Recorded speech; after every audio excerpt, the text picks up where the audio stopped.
Como crescer na vida com Deus?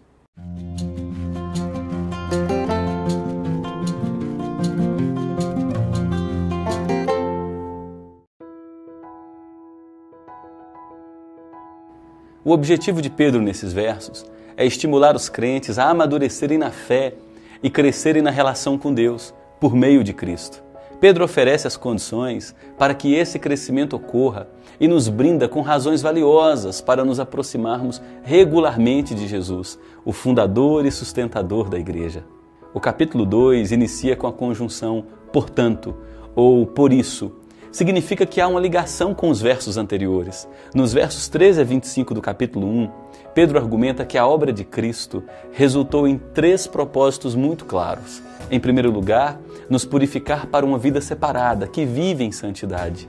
Isso ocorre quando a obra de Jesus nos alcança e nos perdoa de todos os pecados. Em segundo lugar, nos conduzir a uma vida cheia de frutos. Isso se evidencia no dia a dia, através de uma vida que compreende estar em missão para a glória de Deus. Em último lugar, nos limpar do egoísmo para amarmos outras pessoas.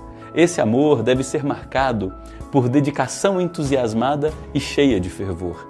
Ao mesmo tempo que Pedro conclui o pensamento dos versos anteriores, também insere uma nova estrutura de argumento, ao convocar os crentes a buscarem crescimento espiritual. Colocando de outra maneira, Pedro está dizendo que, para vivermos os 3 propósitos desejados por Deus, precisamos nos limpar de toda sujeira que estraga os relacionamentos e buscar, como crianças, crescer na vida cristã. Quando ele começa a ensinar sobre como alcançar a maturidade, um novo assunto é iniciado. Sigamos o que Pedro nos ensina sobre maturidade cristã.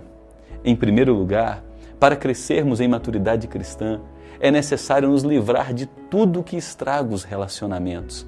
No verso 1, Pedro oferece uma lista daquilo que precisamos jogar fora. Engano, maledicência, fofoca, intriga, hipocrisia, traição, inveja, maldade. Todas essas atitudes, sentimentos e pensamentos têm o potencial de frear a maturidade e destruir qualquer bom relacionamento.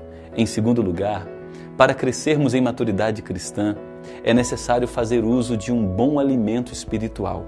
No verso 2, Pedro estimula os crentes a desejarem alimentar-se do genuíno leite espiritual, que é o conhecimento e meditação na palavra de Deus, a fim de experimentarem crescimento na fé.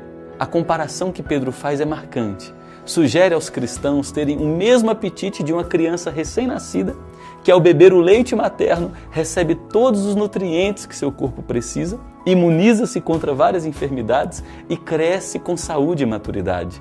Em terceiro lugar, para crescermos em maturidade cristã, é necessário edificar nossas vidas sobre sólido fundamento. No verso 4, Pedro convoca os crentes a se aproximarem de Cristo para experimentarem crescimento. Ele oferece razões muito valiosas para buscarmos a Jesus. Primeiro, porque Cristo é a pedra que vive. Pedro entende que não é possível construir uma vida sólida à parte de Jesus. Recebemos vida quando Cristo nos transforma. Jesus se apresenta nas Escrituras como o pão da vida, a luz do mundo, a água que mata a sede. Ele é o caminho, a verdade e a vida. Segundo, Pedro nos ensina que Cristo é a pedra rejeitada pelos homens, mas preciosa para Deus. Pedro coloca em contraste o valor que os homens deram a Cristo e o valor que Cristo recebeu de Deus Pai. Depois de viver de modo justo e perfeito, os homens tramaram para lhe arrancar a vida. Traíram-no e o penduraram num maldito madeiro. Enquanto recebia a desvalorização dos homens, Deus frequentemente dizia a respeito de Jesus: "Este é o meu filho, marcado pelo meu amor e alegria da minha vida, ouçam-no." Deus Pai sempre amou o Filho e o elegeu como seu grande tesouro, o seu amado. Em terceiro lugar, para crescermos em maturidade cristã, é necessário aproveitar nossa ligação orgânica a Jesus. Na primeira parte do verso 5, Pedro diz que somos pequenas pedras vivas que juntas formam a preciosa igreja de Jesus, crescendo sobre o fundamento de Cristo, que é a pedra angular.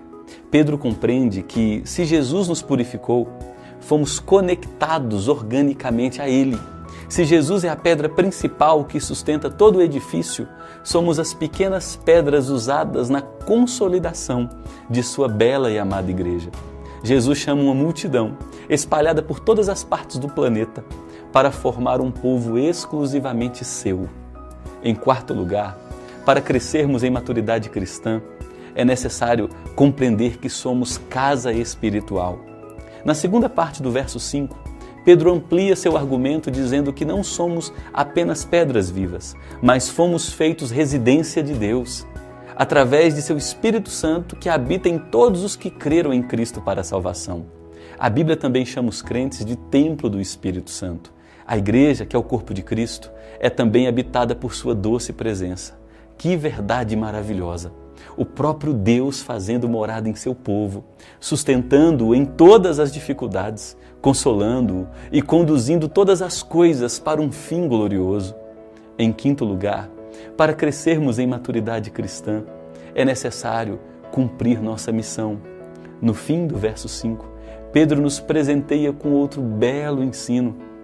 Além de sermos pequenas pedras vivas, além de sermos habitação de Deus, somos também agraciados com uma missão, o de sermos sacerdotes que oferecem sacrifícios espirituais agradáveis a Deus.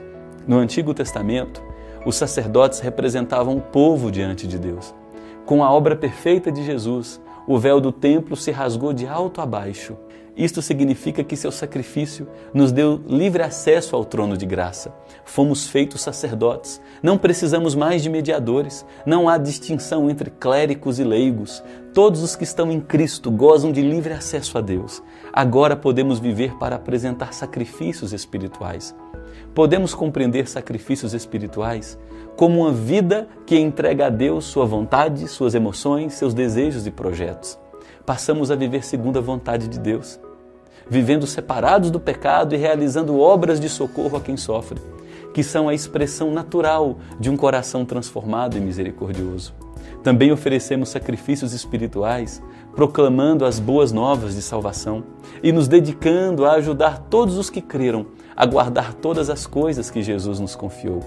Tudo isso é feito na dependência e por meio de Jesus Cristo. Assim, ficamos livres de cair na armadilha da soberba e da vaidade.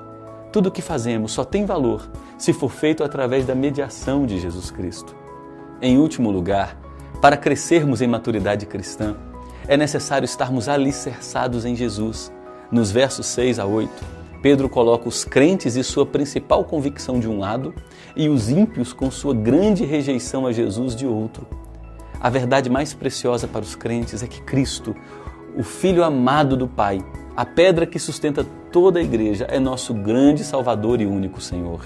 Para os ímpios, Jesus não passa de um charlatão ou um simples homem que andou por essa terra e que não é o que diz ser. Por isso, rejeitam a Cristo e sofrerão o justo juízo de Deus no grande dia do julgamento. Diante da pessoa de Jesus Cristo, não há neutralidade. Os que nele se abrigam encontram refúgio. Os que o rejeitam serão envergonhados. Em primeiro lugar, lembremos que nosso chamado para nos relacionar com outras pessoas é revolucionário.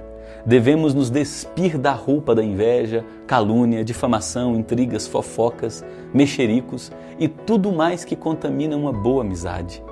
Em segundo lugar, somos convocados a crescer no conhecimento e vida com as Escrituras, a Palavra de Deus. Não há crescimento espiritual sem leitura bíblica, oração e vida rotineira com o corpo de Cristo, que é sua igreja amada. Em terceiro lugar, precisamos nos firmar diariamente em Jesus Cristo como suficiente para lidar com nossos medos, ansiedades e vãs preocupações. Jesus é o amado do Pai, o tesouro vivo e precioso. Em quarto lugar, consolemo-nos na bela realidade de que estamos organicamente ligados a Jesus. Nada poderá nos separar de seu amor, nem as dificuldades do presente, nem os dramas que ainda virão. Jesus nos sustentará em todo o tempo, fazendo com que todas as coisas cooperem para nosso bem.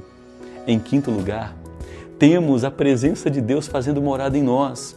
Além dessa realidade de ser uma grande dádiva, nos alerta para vivermos como separados do mal e de qualquer aspecto sujo da cultura em que vivemos. Em sexto lugar, é maravilhoso e libertador saber que temos um propósito para viver. Existimos para a glória de Deus, vivemos para oferecer sacrifícios agradáveis através do amor leal aos outros, de um coração que diariamente procura viver segundo a vontade de Deus, de uma vida dedicada a proclamar a boa notícia da salvação em Jesus e que se dedica a ajudar outros a crescerem na verdade. Em último lugar, possuímos uma esperança que é real, que pode ser chamada de convicção. Temos a certeza que Jesus é precioso e revela a perfeita vontade de Deus. Por isso, não recuamos em nossa confissão e não desviamos de nosso chamado. No dia de seu retorno, receberemos todas as dádivas de sua vitória. Deus, me ajude a manter relacionamento com outras pessoas com respeito, verdade e amor. Retire do meu coração a falsidade, o egoísmo, a inveja e o rancor. Fortaleça-me na batalha de perseverar firmado em Tua Palavra. Que meu crescimento na intimidade com o Senhor seja visível e abençoador a todos ao meu redor. Que Jesus seja meu tesouro de grande valor. E se o dia da provação intensa chegar, que eu jamais deixe de confiar em Ti como meu consolador, sustentador e libertador. Em nome de Jesus. Amém. Inscreva-se em nosso canal do YouTube e ative o sininho. Acompanhe-nos também nas redes sociais e acesse o site abibliapurisimples.com.